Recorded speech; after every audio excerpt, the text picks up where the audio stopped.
Hello folks, welcome back once again to AHRS Academy.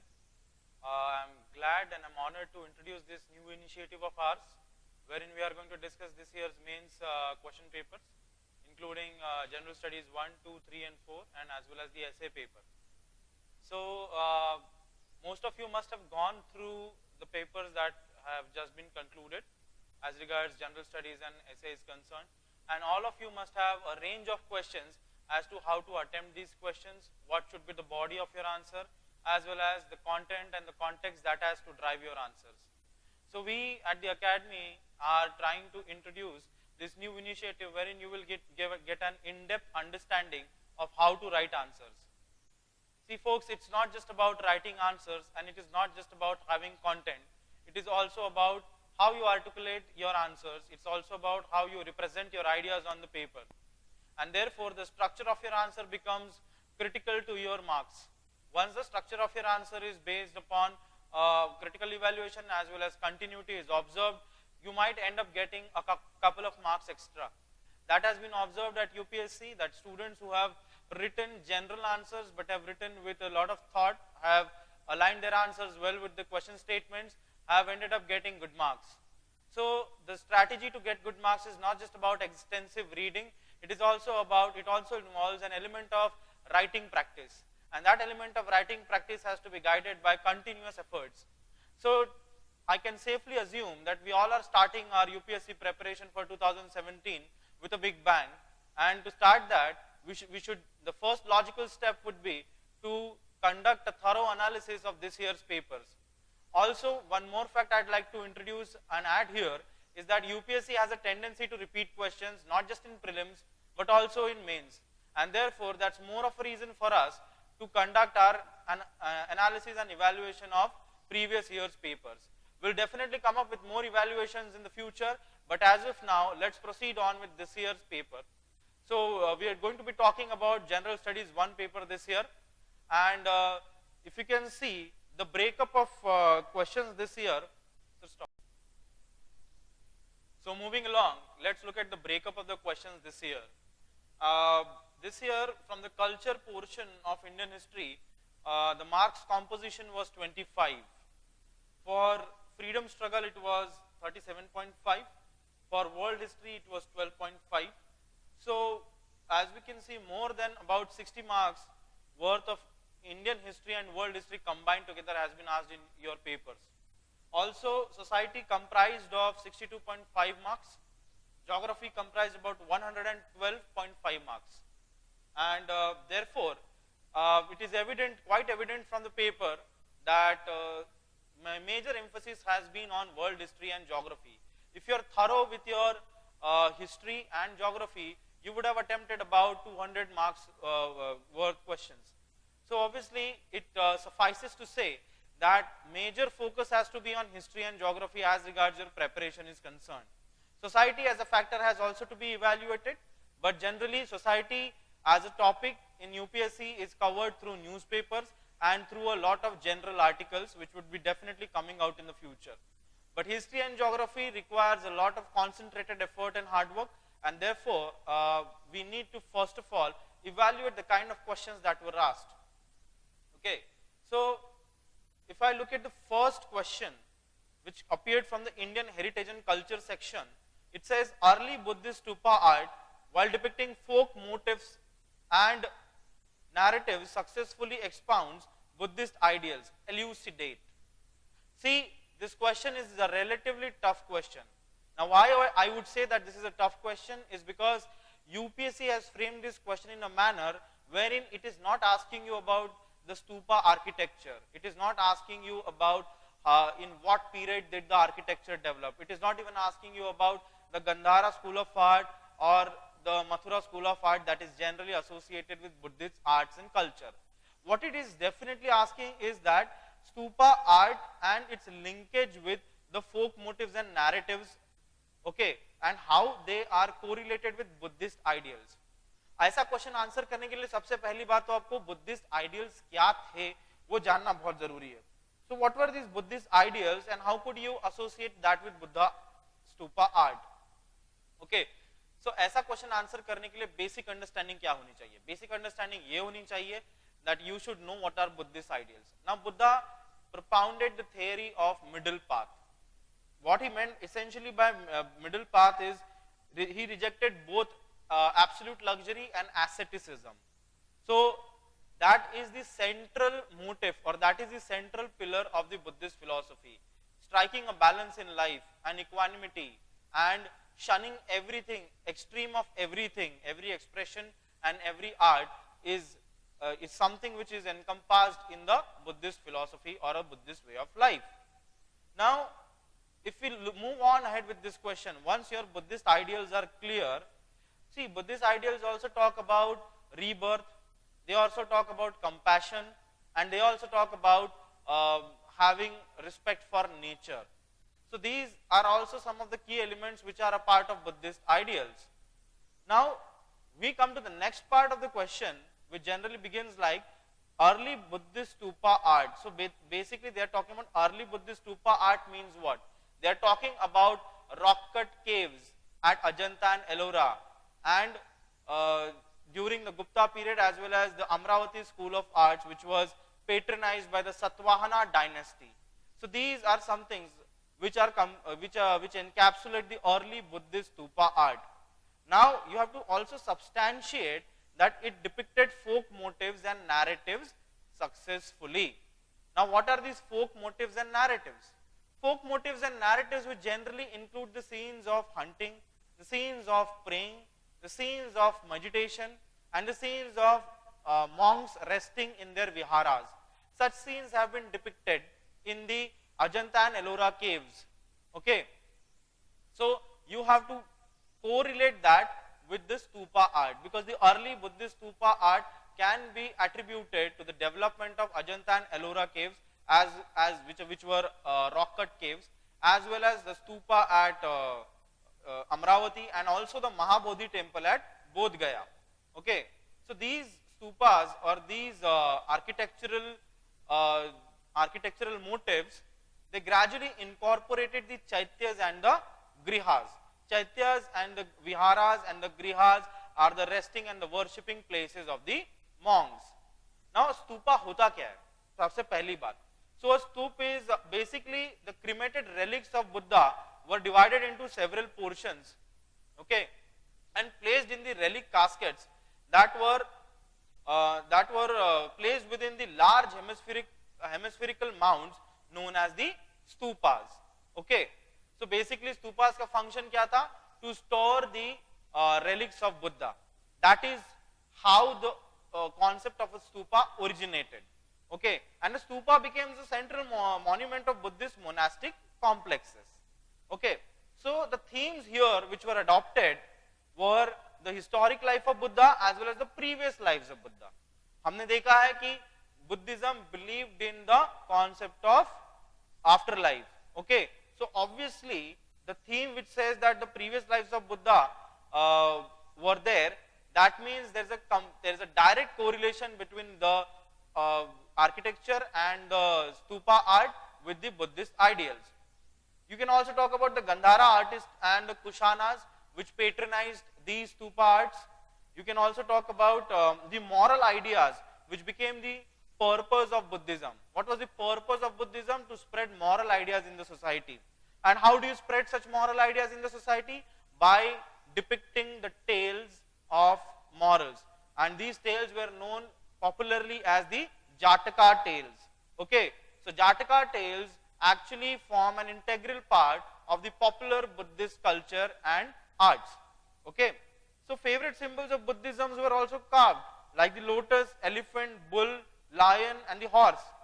So what does this tell us? This tells us that there was deep compassion for the nature, there was deep compassion for all living beings, and therefore this also is seen in the Buddha stupa art, which is mostly at Amravati, which was again the capital of the Satvahana dynasty.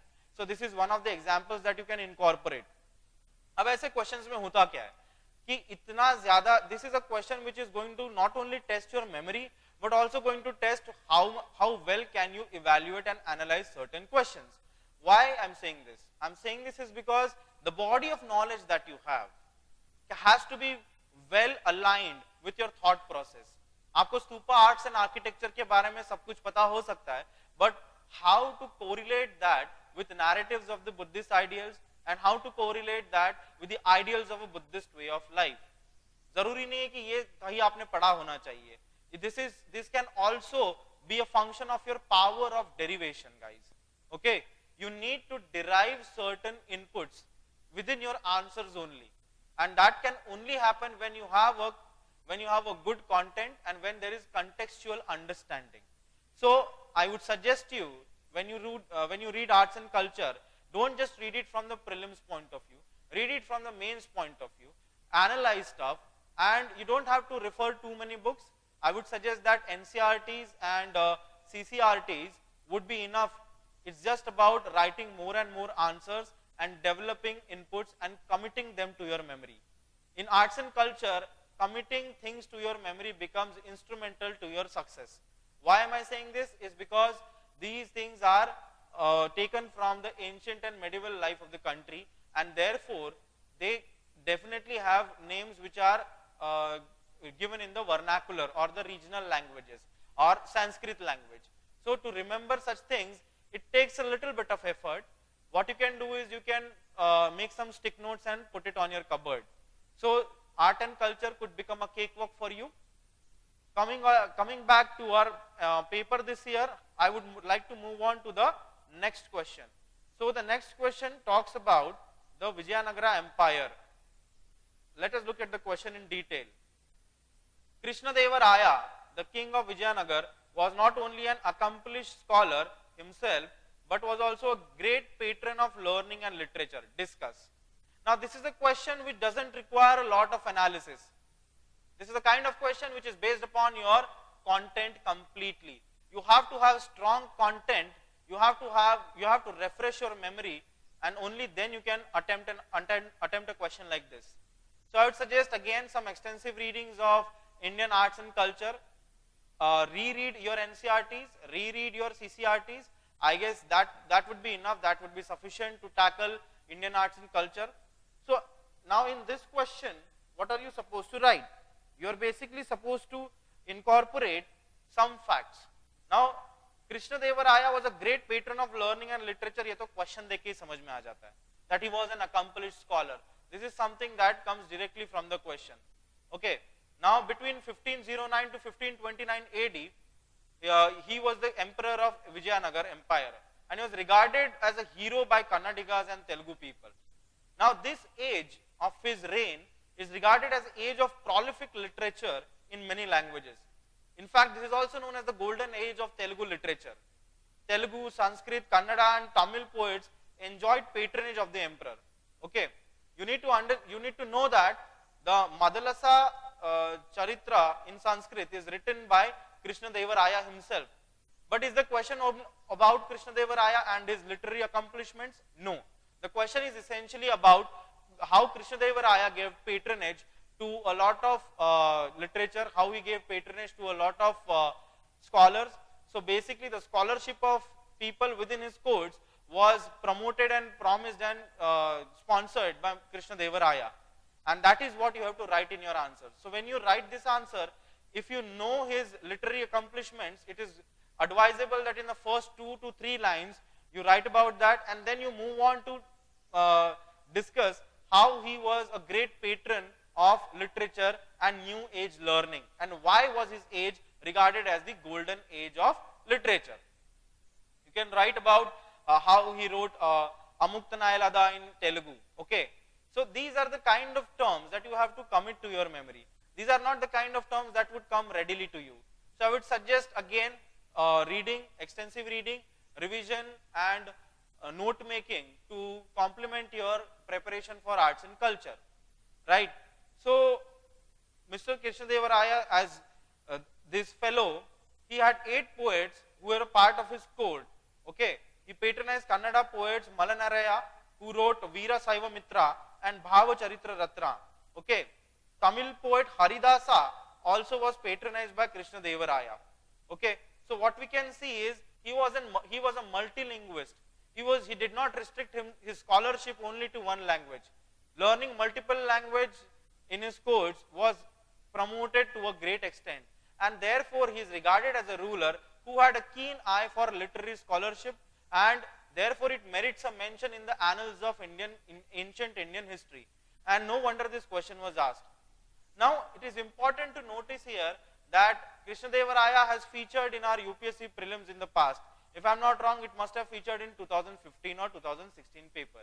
That tells us what? That tells us that there is certain bit of relation, or there is certain bit of filtering of topics which happens from prelims to mains. And therefore, after you write your prelims, it is essential for you to go through your prelims paper so that you can handpick some topics which could be the potential topics for mains. Next year, when UPSC 2017 prelims is conducted, we will definitely come up with something which will tell you as to what questions should be repeated, what questions could be repeated, and what questions could potentially appear in the examination. So having said that, we see that this year questions were 25 marks were asked from the Indian culture and heritage section, and this section was relatively tough, which is not really surprising, is because every year candidates have found this section to be a little bit on the tougher side.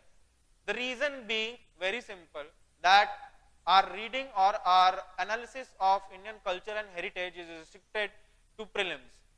When it comes to reading, we ignore the evaluation and analysis part and answer writing part.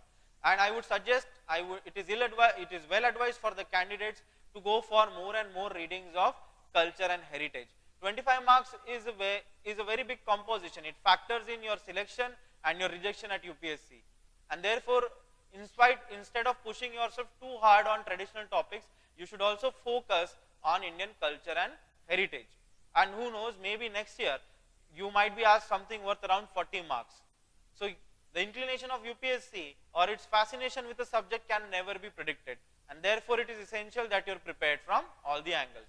Now moving along, we come to the most awaited and the most loved section as regards UPSC enthusiasts are concerned, and that would be modern history, isn't it? So modern history से देखा गया है कि इस साल modern history में से 37.5 marks के questions आए हैं. So that basically freedom struggle will almost fetch you about 35 marks. अगर हम देखा जाए तो 6 marks also, if we score in every question, you would end up scoring 18 to 20 marks in this section, which is huge, considering that 80 or 100 is considered to be a average to decent score in GS paper 1. So therefore, let us look at now the modern history questions.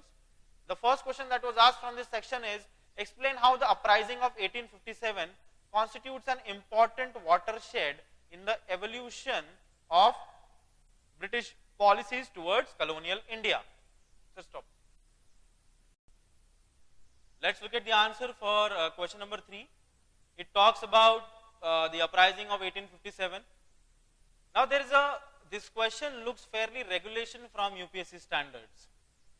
And since it looks fairly simple, what will happen is that it will flummox and it will trap a lot of people. Why? Is because a lot of aspirants in their excitement will end up investing a lot of word limit in explaining the impacts and the causes of 1857 uprising. But what this question demands is the realignment of British policies towards colonial India. How were these policies recalibrated? How were these policies changed after the aftermath of 1857? That is something that has to be evaluated in your answers. And therefore, you should attack your answers in a manner that you straight away start talking about the Government of India Act 1858. So the Government of India Act 1858 stipulated that the offices of Board of Control and Court of Directors were abolished, and they instituted an office of Secretary of State for India with a council of 15 members. And members of the ICS, that is the Indian Civil Services, were to be appointed on the basis of competition. What does this mean? That the Indian Civil Services were introduced and they were now going to handpick people based on a competitive examination. Now therefore, such things are landmark and significant in the history of India, and therefore the wording of the question watershed, because a watershed, what does it mean? It traditionally separates two water basins, okay, two water basins or two river basins as they may say. So this 1857 actually separates the colonial rule in India in terms of its policies, in terms of its how it handled the socio-political and cultural landscape of the country. And we can definitely see that there were major changes that were brought into the focus, like the introduction of Indian civil services, right? So moving along, if you look at it, the land of the zamindars were also reinstated after 1857. Why did this happen? Just merely stating that the lands of zamindars were reinstated after 1857 is not enough. You have to extrapolate your thoughts as to why that happened. If you look at if you've read about the 1857 uprising, you would know that a lot of zamindari class people were galvanized in the movement. A lot of people coming from the aristocracy were supporting the cause of the leaders of the movement, and therefore we can see that the head count or the strength of the movement was very high.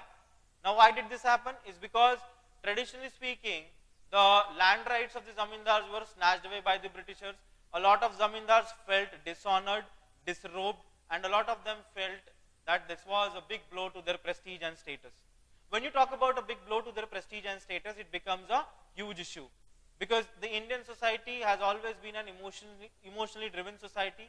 We have always had the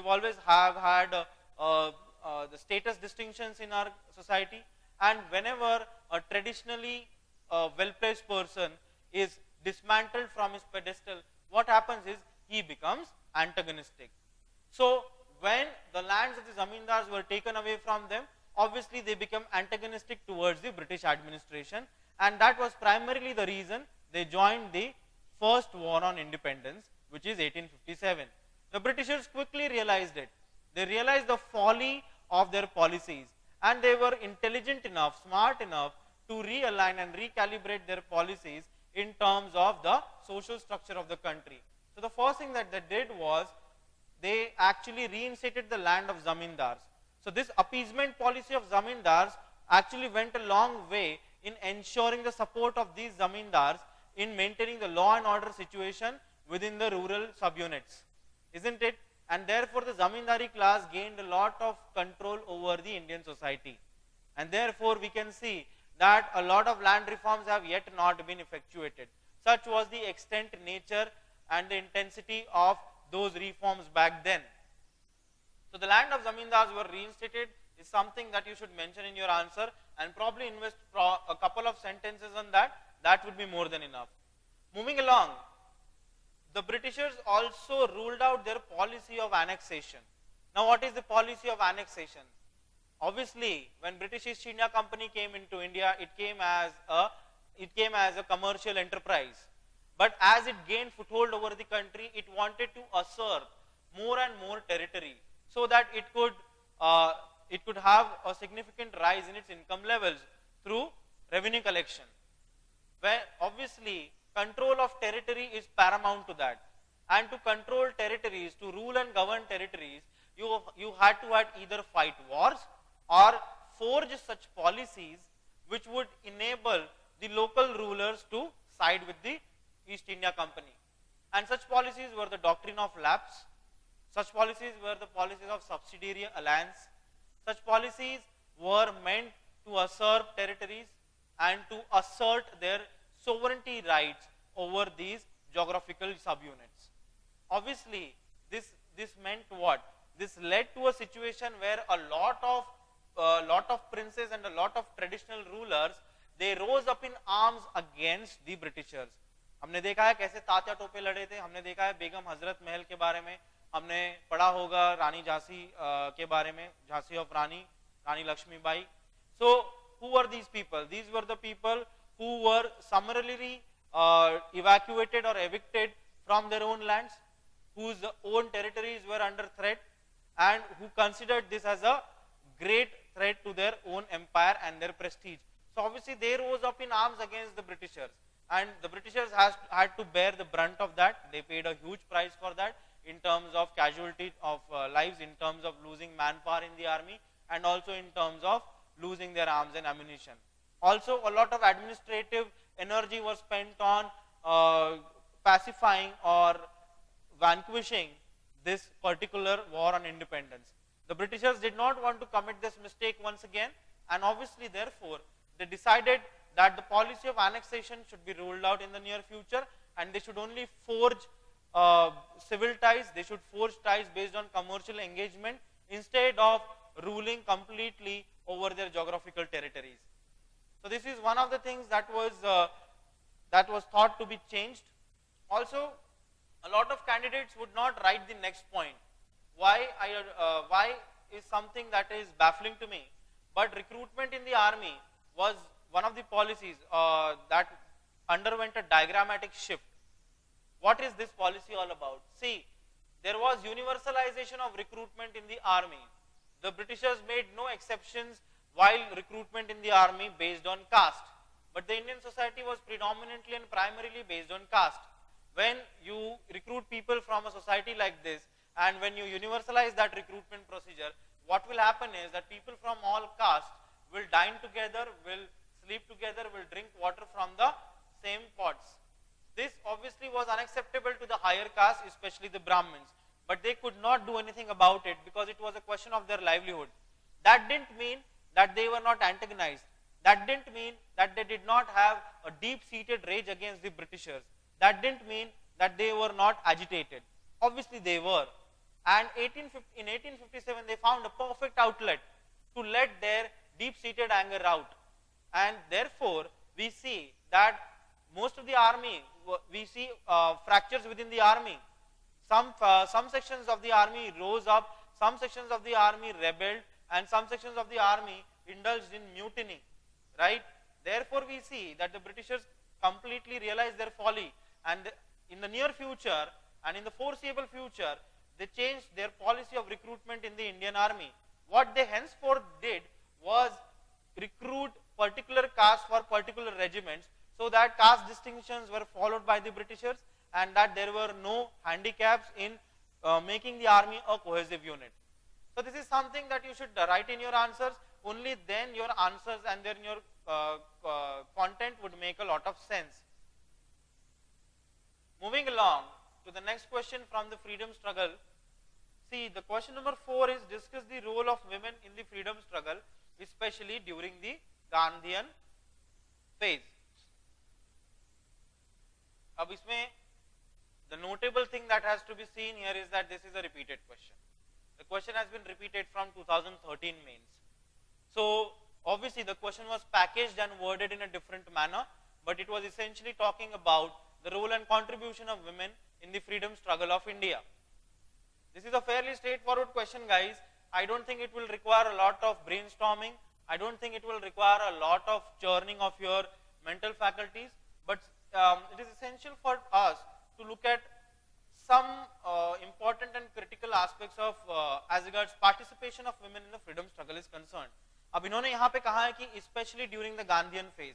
So जब Gandhian phase की बात हो जाती है, so there are some notable names which should come into the picture. The first notable name should be his wife Kasturba Gandhi herself, who was jailed during the Quit India movement, and I think 2 years later down the line she died in Pune jail. So obviously she had committed her life towards the greater cause of Indian freedom struggle, and that is how you should start your answer with. Because if Mr. Gandhi finds a mention in the question, his wife should find a mention in the answers, isn't it? Moving along, you should also talk about Sarojini Naidu and her pivotal role that she played during the Dandi March. Also the fact that she was the president of Indian National Congress. You can also talk about Captain Lakshmi Sehgal. She was the captain of all women Rani of Jhansi Regiment of Indian National Army. She led the troops in Burma under the stewardship and the leadership of Subhash Chandra Bose. Okay, you should also talk about Aruna Asaf Ali. Aruna Asaf Ali was pretty much active during the civil disobedience movement and especially during the individual satyagraha. She was also the editor of the monthly Congress, monthly called as Inqilab, right? Madam Cama के बारे में भी लिख सकते हैं आप, जिन्होंने वंदे मातरम ये न्यूज़लेटर पब्लिश किया था. She was also the one who unfurled the first national flag in Germany. You can also write about Annie Besant and her home rule leagues. But what is the hallmark of this question? The hallmark of this question, or the detailing of this question, is related to the Gandhian phase. Therefore, I would suggest that you talk more about Aruna Asaf Ali, Kasturba Gandhi, Sarojini Naidu, and Annie Besant. Thereon, you can talk about Captain Lakshmi Sehgal. You can also talk about the critical contributions and the sacrifices made by Pritilata Vadedar and Kalpana Dutt under the comradeship of Surya Sen. You can also talk about Rani Gaidiniliu. That will also embellish your answers with a little bit of ancient history. You can also talk about Rajkumari Amrita Kaur. Now that gave a royal touch to the Indian freedom movement. You can also talk about Nani Bala Devi. So such questions will be regularly asked at UPSC. How to tackle such questions, guys? See, it is about a section of. So such questions will be regularly asked at UPSC. How to tackle such questions, guys? See, it is about a section of Indian demography contributing to freedom struggle. This time they asked about women. Next time they might ask about the contribution of Muslims to Indian freedom struggle. Thereon they might ask you about the contribution of the Hindus to the freedom struggle. They can also ask you the contribution of the Western educated liberals to freedom struggle. They can ask you to enunciate and elaborate about revolutionary terrorists and how they played a major role in the emancipation of the country at large. So when you make notes or when you are reading, I would suggest that after you're done with one reading of Bipin Chandra or whichever source that you're referring to, you also analyze it in a manner wherein all the aspects of your demography are taken care of. It need not be mentioned that this question would find its mention again in some form or the other. Maybe SMA पूछ लेंगे, you never know. इसलिए my suggestion to you would be to make at least brief notes about the contribution of various sections of the society to Indian freedom struggle. And the resources that you should refer would be Bipin Chandra and also your NCERT books. Beyond this, I don't think anything else is required. If you have the time and energy left, you can also refer to the Tamil Nadu State Board books of history. So let's move on to the next question. The next question talks about highlight the differences in approach of Subhash Chandra Bose and Mahatma Gandhi in the struggle for freedom.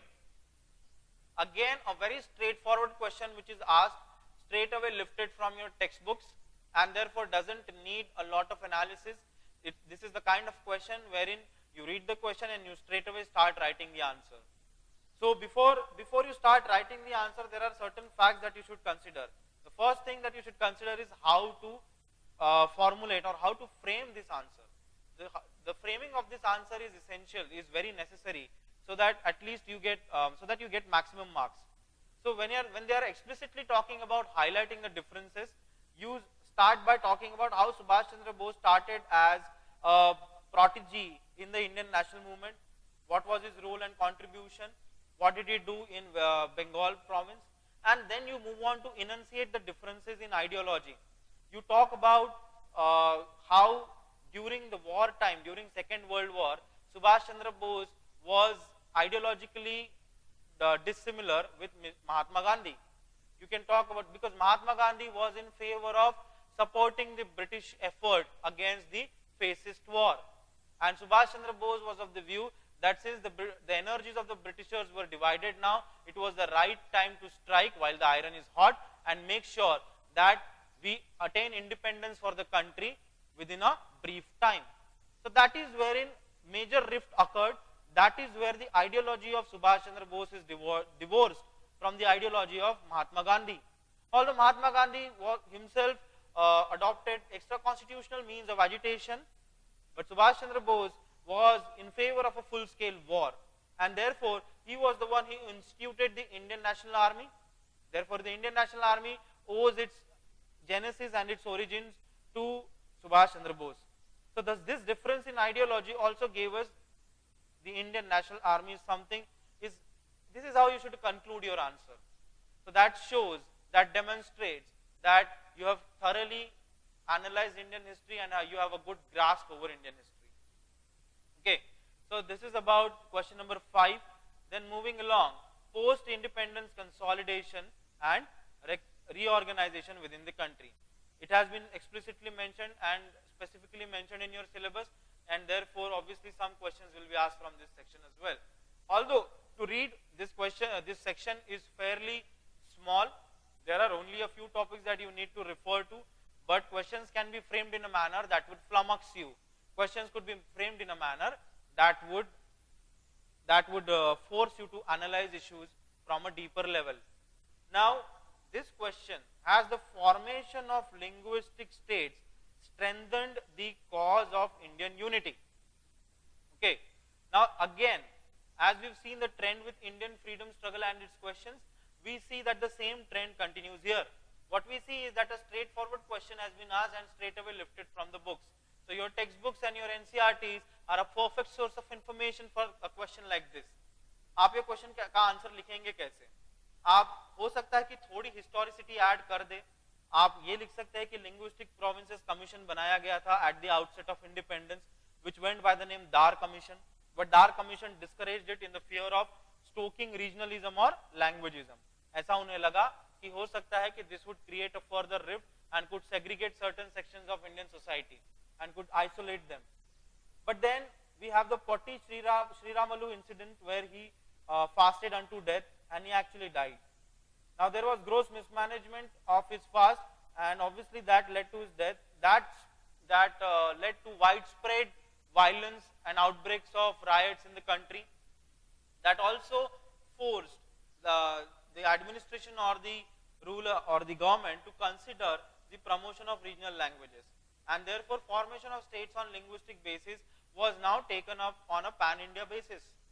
So the question is talking about how does it strengthen the cause of Indian unity. तो आपको भले ही उसमें कुछ drawbacks हो सकते हैं, but you should focus your more word limit on enunciating the benefits of reorganization of states on linguistic basis. तो उसमें क्या लिखेंगे आप? You can write about the promotion of regional languages. Obviously when you have a separate unit, when the concept of one state, one language is promoted, the language itself gains prominence.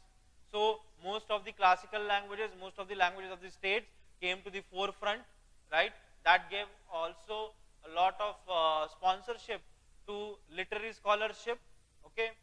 You can also talk about it led to better interaction amongst people of the states with their democratically elected governments, right?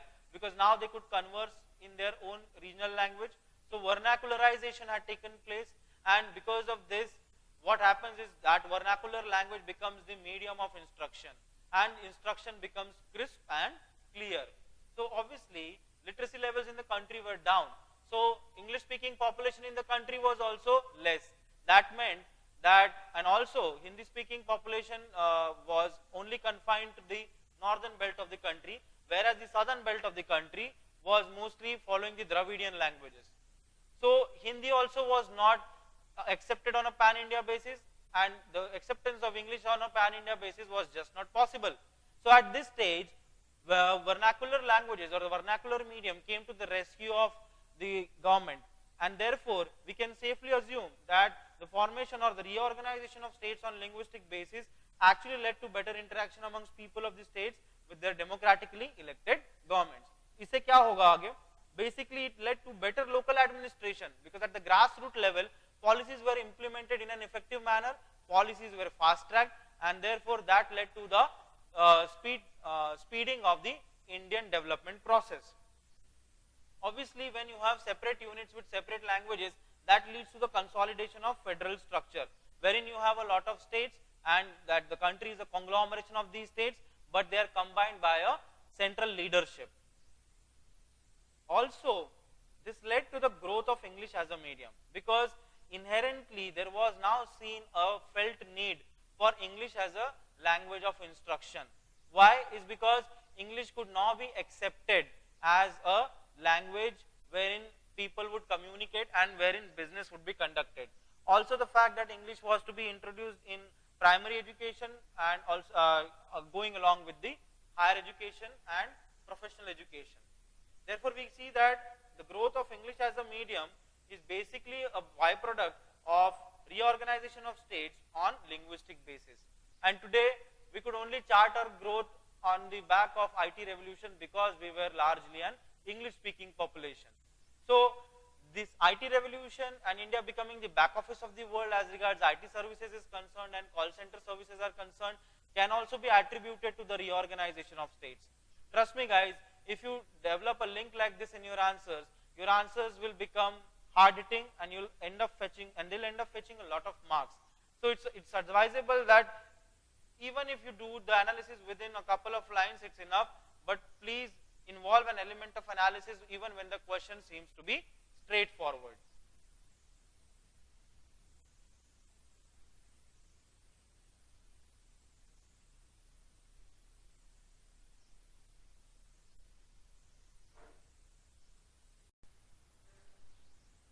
So guys, moving along, let's look at what was asked from the world history section.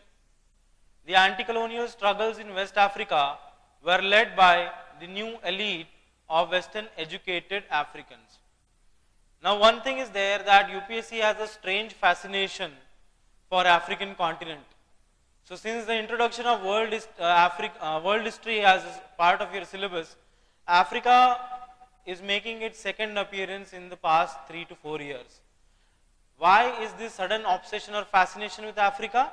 Is because there is a mad rush towards Africa for exploitation of natural resources.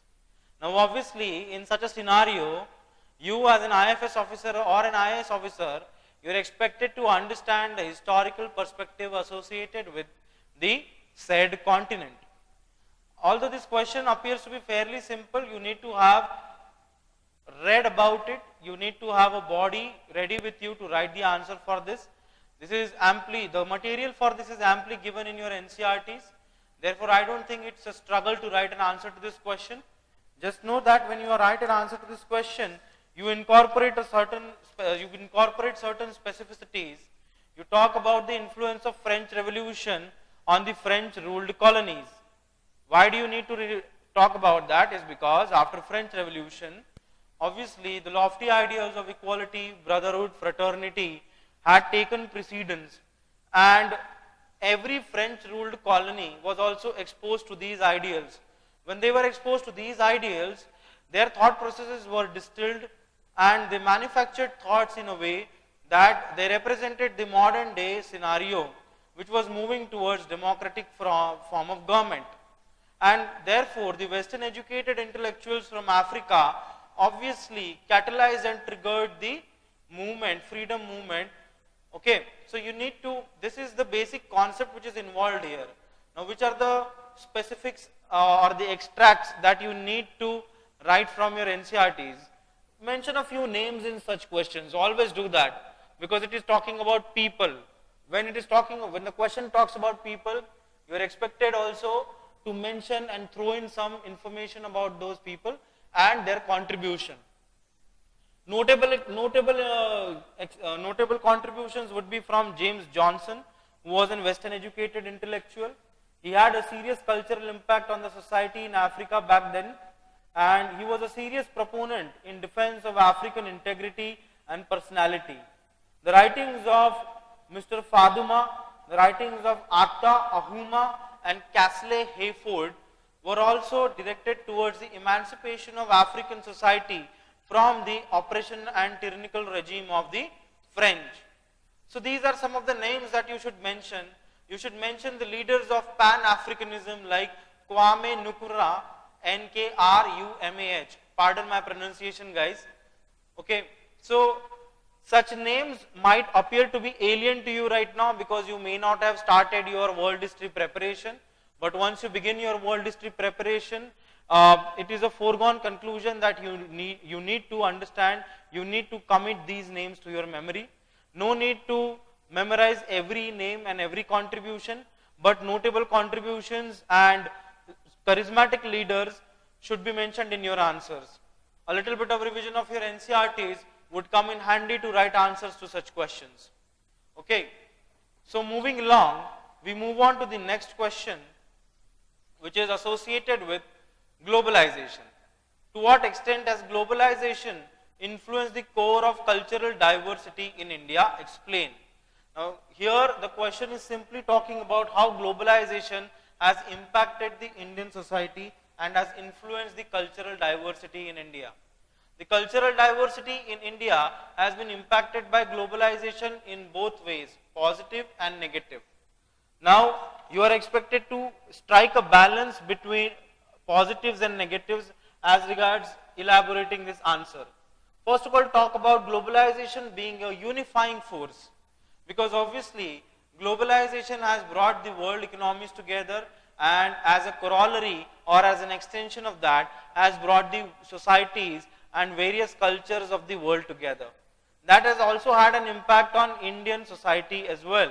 Is because India is known to be a land of multi-religions, multi-ethnicities, multi-languages and multi-race. Therefore, there are a lot of distinctions observed in the Indian society. But what has globalization achieved is essentially that people from all walks of life and from all regions of the country are coming together, because there is greater exchange, there is greater commercial engagement, and there is greater intellectual intercourse. This means that globalization has factored in as regards the cultural expositions of Indian society are concerned, right? Okay, this is a positive impact as we might see, but there are negative impacts also. Like Swami Vivekananda foresaw the dangers of globalization. If you talk about Swami Vivekananda in your answer becomes embellished with a little bit of historicity. So the examiner would know that you have a good grasp and a good grip on this particular topic. You can also mention the notable changes and the notable differences that we see today in the form of food we eat, in the clothing that we wear, and in the dialect that we use, right? English has become a common global thread between people right from Kashmir to Kanyakumari. So that is one language which dominates the Indian landscape, and that would be English. Obviously, globalization has made English pretty much indispensable to our workforce, pretty much indispensable to our enterprise and corporate sector. And since most of the people are employed in the private sector, therefore English becomes vital. You can also talk about how employment and agricultural sector is related to globalization, and how agricultural sector has undergone mechanization.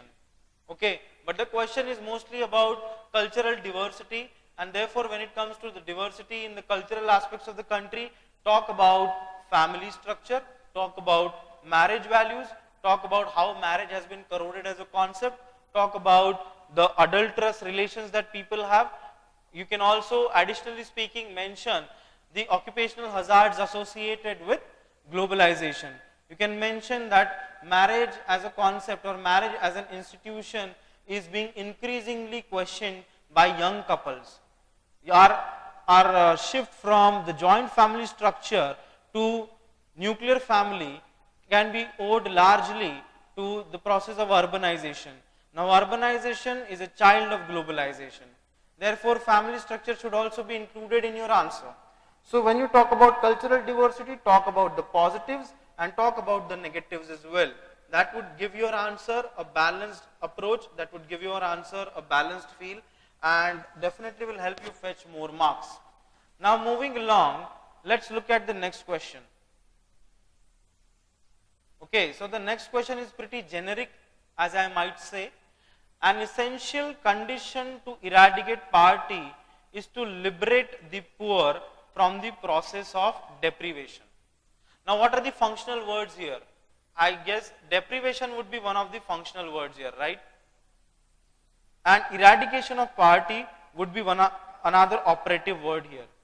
So these are the keywords of the question. जहाँ पे भी आपको quotations दिए गए हैं, वहाँ पे हमेशा keywords ढूंढना बहुत जरूरी है. और ये keywords ढूंढना बहुत मुश्किल काम नहीं है, ये आसान काम है. So basically इस question का foundation इस चीज पे based है कि जो liberation of poor है, जो eradication of poverty है, how is it related to the process of deprivation? Okay, so basically it talks about liberation of poor being an essential precondition, okay, for eradication of poverty. So deprivation क्या होता है? Deprivation is about being kept out of the mainstream. As we can see, the poor of this country have been kept out of the mainstream as regards digitization of records is concerned, Also, when you talk about how poor don't have access to banking and financial facilities, you can talk about financial inclusion, you can talk about ill-conceived social reforms, you can talk about the caste structure in India, which is also responsible for the deprivation and the disintegration of people. Okay, so the mainstreaming of people is not happening in the Indian society. When people are not part of the formal structure of the Indian society, how can they be liberated from the clutches of poverty? So obviously, an essential condition to eradicate poverty is to liberate the poor from the process of deprivation. A process of deprivation finds its roots in the caste system of the country. The process of deprivation also could be related to the rural structure of the country, wherein the rural India is fairly isolated from urban pocketed growth, because what we see is urban pockets are growing at a rapid and a faster pace, but rural areas are not very well inclined with this process of urbanization, and therefore the growth process is halting and patching in these areas. Obviously, therefore deprivation plays a huge role. Government कितने भी flagship schemes लेकर आ जाए, कितने भी plans and programs and policies conceive कर ले, at the end of the day, if the beneficiaries don't have access, or if at the end of the day, if the beneficiaries don't have access to education facilities, how will they be able to configure what is in their right interest? If they are not aware of their surroundings, if they are not aware of what goes on in the making of a polity, how will they be able to demand their rights? Okay, so obviously this process of deprivation is a huge detriment to the eradication of poverty. अभी भी हमने देखा है कि cashless economy की तरफ जाने की बात चल रही है, मगर इस कैशलेस इकोनॉमी की तरफ जाते हुए हम जो गरीब लोग हैं उनका हित शायद कम देख रहे हैं, ऐसा कई इकोनॉमिस्ट का मानना है. ऐसा क्यों कहा जा रहा है? क्योंकि डिजिटाइजेशन और digital connectivity has not completely encapsulated India. ऐसे सिचुएशन में when people don't know how to operate an ATM card, when people don't know how to go for transactions, basically cashless transactions, how can they be a part of cashless economy? सबसे ज्यादा problem इसमें agricultural labours, pageants और farmers को हो रही है.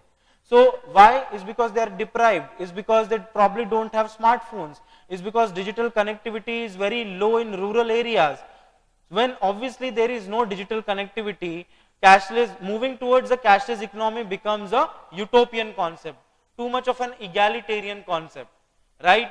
So I have just given you an example right now. You can devise more examples, you can elaborate and illustrate using more examples like these, but the understanding of the question is fairly simple, that mainstreaming of people should be there. They should be brought into the mainstream of the society, and only then we can aspire to have a poverty less country. Okay, so when UPSC is talking about substantiate this statement with examples, obviously a couple of examples from your end are required.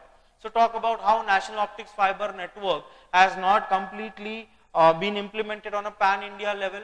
Also you can talk about how many government flagship schemes have not reached the rural heartland of the country, and therefore in spite of having schemes, in spite of having written it in the black letter, it is not translated into robust policy action, and as a result of that many people are kept out of this growth process, and eradication of poverty just merely becomes a mirage. So this is how you need to go through your questions, this is how you need to evaluate. Evaluation कोई बहुत ज़्यादा तकलीफदायक बात नहीं है इसमें, questions fairly simple है. अगर एक साल आपने न्यूज़पेपर्स अच्छे से पढ़े हैं, and if you are fairly familiar with your NCERTs, I don't think it should be a big problem for you as regards tackling these questions are concerned. Why are the tribals in India referred as the scheduled tribes? Indicate the major provisions enshrined in the Constitution of India for their upliftment. Again, this could have been asked in paper 2, but they are asking you in GS paper 1. Okay, so यहाँ पे हमें ये भी समझ में आ रहा है कि हो सकता है कि there are no islands as regard your syllabus is concerned. They can ask you any topic in any paper, guys. Therefore, synthesis of information and systematic analysis of your content is required. You don't have to create compartments in your mind when you are reading about other topics कि ये GS1 में आएगा या GS2 में आएगा. Topics कहीं भी पूछे जा सकते हैं बिकॉज उनका रेलिवेंस GS के सारे सब्जेक्ट्स में है. और that is what essentially we are seeing in the question number 10, because it talks about why are the tribals in India referred as the scheduled tribes. Indicate the major provisions. Indicate the major provisions enshrined in the Constitution of India for the upliftment. Now see, the second part of the question can be answered easily if you have gone through your Lakshmikants and if you have gone through your D.D. Basus and Subhash Kashyaps. This question becomes fairly regulated. This question is a regulation question. But what is the first statement? Why are tribals in India referred as the scheduled tribes? This is a tricky question, and anybody who answers this correctly would definitely get a couple of marks extra, because all the serious UPSC aspirants would write a good answer for the part 2 of this question. So why are they referred to as the scheduled tribes? पहली बात तो constitution में mentioned है इसलिए scheduled है. Anything which is mentioned in the constitution is considered as official, and therefore there is a list drawn out. That scheduled list is called as a scheduled list of tribes, scheduled list of areas, scheduled list of castes. So anything that finds a mention in the constitution is regarded as an official record and finds a mention in the census data also. Therefore the term scheduled tribe. If you write this much, I don't think you need to write anything else. This becomes fairly simple. अब आगे का question जो है उसके लिए you can talk about article 335, you can talk about 5th and 6th schedules which talks about administration of tribal areas. You can talk about article 339 which talks about the appointment of commission for SCs and STs by the president. You can also talk about fundamental rights like article 15.4 which talks about promotion of social, economic and educational interests of these communities.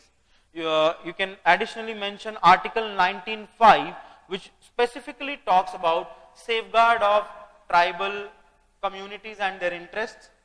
You can also mention article 164 which mandates the government to appoint a minister in charge of tribal affairs in the states of Madhya Pradesh, Chhattisgarh, Orissa and Jharkhand.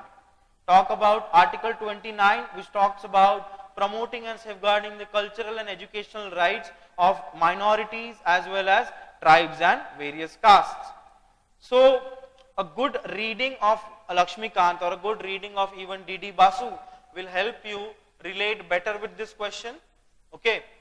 So with this we come to the conclusion of the first part of GS Mains paper 1 evaluation and analysis. In part 2 we'll be covering the next 10 questions in fairly detailed manner so that you are well equipped with concepts and theories and how to tackle your mains paper and how to orient your mains preparation. Okay. So I'll see you in the next installment of this lecture series.